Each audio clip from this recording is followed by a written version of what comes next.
This is Jay Haynes for the Film Sensei YouTube channel. Today in this video we are going to walk through the project file for this Orville takes off effect.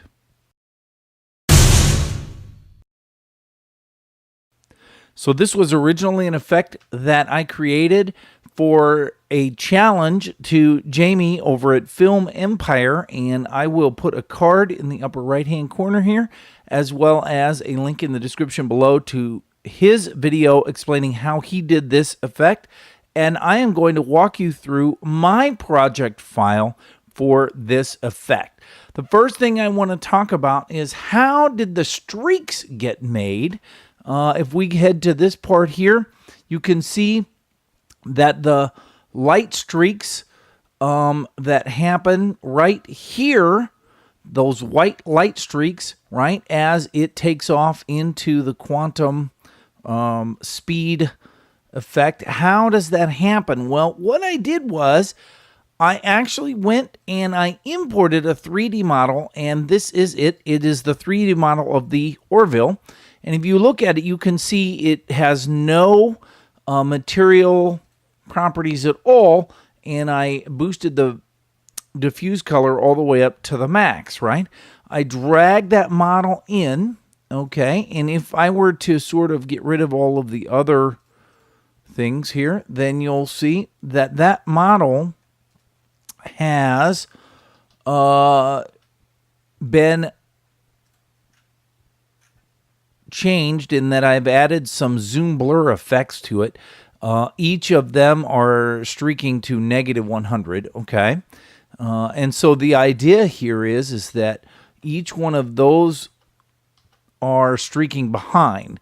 And then I did the same thing on the same exact model, except that I streaked these forward to 100, okay? And so there they are. All right, so we have these two sets of streaks, one that streaks forward, one that streaks backwards, behind and in front of the original Orville model, you see.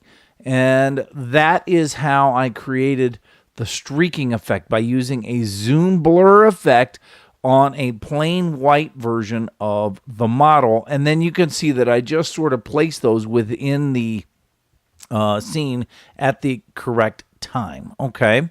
Now, I ramped up the engine lights at the beginning, and those engine lights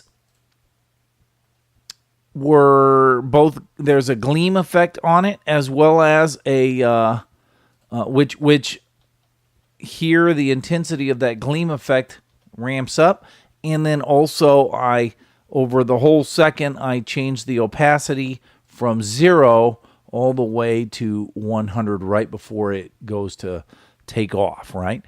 So those two keyframes allowed the engines to light up and then zoom or fire out just before it took off, okay? I also added a bulge effect to simulate the Orville entering, or the warp bulge, or the warp bubble enveloping the Orville. So that bulge effect, which started here on this side, I just keyframed across the frame to the other side just as the Orville takes off into space. I added a shake effect. As soon as the Orville takes off, then the whole thing in a grade layer shakes to 30, and then over the next second goes all the way down to a 0 shake. Just add a little bit of an extra effect. Of course, you put the lights on it, and we have this Orville taking off into space effect. So that's pretty much a walkthrough of my Orville taking off into space project file. Remember that if you want to learn how Jaime did this over at Film Empire, take a look at his channel. There will be a link in the description below, as well as there was a card earlier, and I will put also on the end card here. If you have any questions, leave them in the comments below. Otherwise, thanks for watching.